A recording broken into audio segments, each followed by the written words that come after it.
José Priscille. Il faudrait qu'on puisse dire certaines choses. Quand les choses vont mal, on peut critiquer, mais il faudrait toujours qu'on le fasse dans le respect. Et aussi, quand les choses sont bonnes, il faudrait qu'on puisse le dire et donner de la force à la personne. Ces derniers temps, on voit José dans les différentes communes de la place, on la voit aussi dans les centres commerciaux et tout. Mais en tout cas, je ne sais pas, José, si l'idée vient de toi, ou bien cette stratégie commerciale-là, ça vient de ton équipe. Mais en tout cas, je vous donne les mains. Je vous donne les mains. C'est très, très ingénieux. Franchement, c'est une très bonne stratégie commerciale, une très bonne stratégie de proximité, une très bonne stratégie marketing. Parce que je n'ai jamais vu ça en Côte d'Ivoire. Peut-être qu'il y a certaines personnes qui l'ont déjà fait, mais moi, je ne sais pas. En Europe, on voit ça, mais on a fait surtout pour les personnes de ta génération. Dans le temps, dans ma génération, il y a eu Blaise Pinto qui faisait ça et Louga François. Mais dans ta génération, là, tu es la première vraiment à le faire.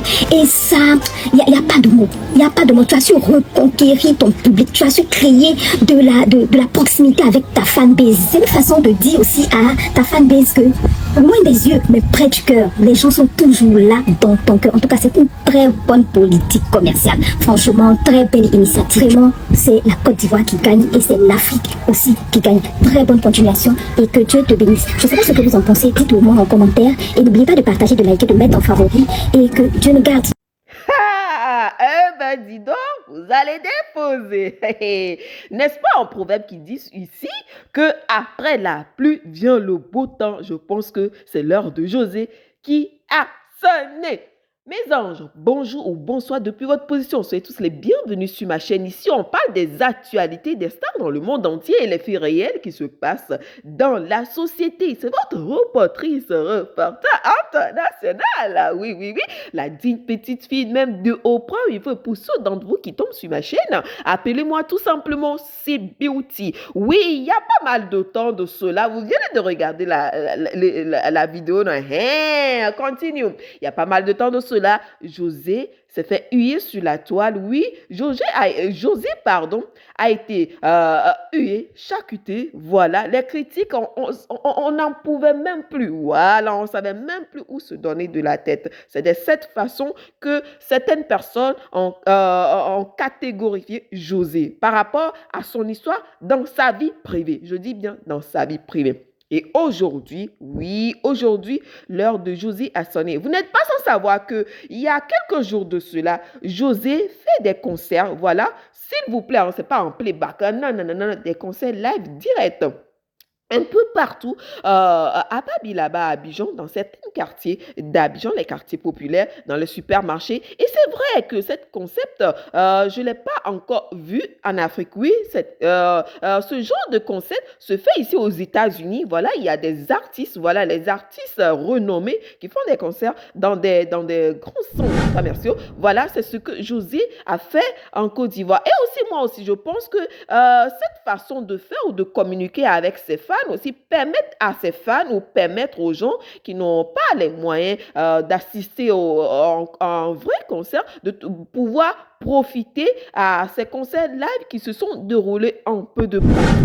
Moi, personnellement, je suis tellement ravie pour José. Pourquoi? Parce que c'est comme ça qu'on veut entendre parler de nos artistes. Et oui, c'est comme ça qu'on veut entendre parler d'eux. On veut entendre parler d'eux, de leurs arts, voilà, de leurs chansons, de leur talent. Et aujourd'hui, c'est cette façon qu'on parle de José. Quiconque vient aujourd'hui sur la toile, à part les brebis galeux, quiconque vient sur la toile, parle de José, de ses performances artistiques, voilà, de sa chanson, de sa voix, excusez-moi, parce que je suis un peu enrhumée, donc c'est un peu difficile pour moi de parler, mais on va quand même y aller. Voilà, c'est de cette manière qu'on parle de José, à part leur petite mini-série de scènes de ménage qui est tout simplement rigolo, ce qu'ils nous font aussi, parce qu'il faut communiquer, il faut communiquer, qu'ils nous font. José, aujourd'hui, se fait parler d'elle par son talent. Mes anges, moi, je suis ravie pour José. Je ne sais pas ce que vous en pensez en commentaire. Je vous attends en commentaire. À vous la parole en commentaire par rapport au changement radical de José. Voilà, c'est la fin de cette émission. Avant d'y aller, je tenais à remercier toutes ces belles personnes qui s'abonnent à ma page. N'oubliez surtout pas, pour ceux d'entre vous qui tombent sur ma page, abonnez-vous, activez la cloche de notification pour ne pas ou pour ne surtout pas rater mes prochaines vidéos. On se dit à la prochaine. Merci à vous. Ici, c'est Parlons sans fil de C-Beauty. Ah, ciao, ciao. À bisous. Et sans oublier que à la fin, restez parce que je vais vous déposer quelques séquences des performances artistiques que José nous a tout simplement livrées et c'est waouh! Nous sommes dans le mois de carême et je vous le souhaite que parmi vous, des personnes sortent se démarquent et deviennent grandes dans ce pays. La prochaine chanson, c'est la chanson qu'on nous a permis de chanter lorsqu'on devait ouvrir la canne.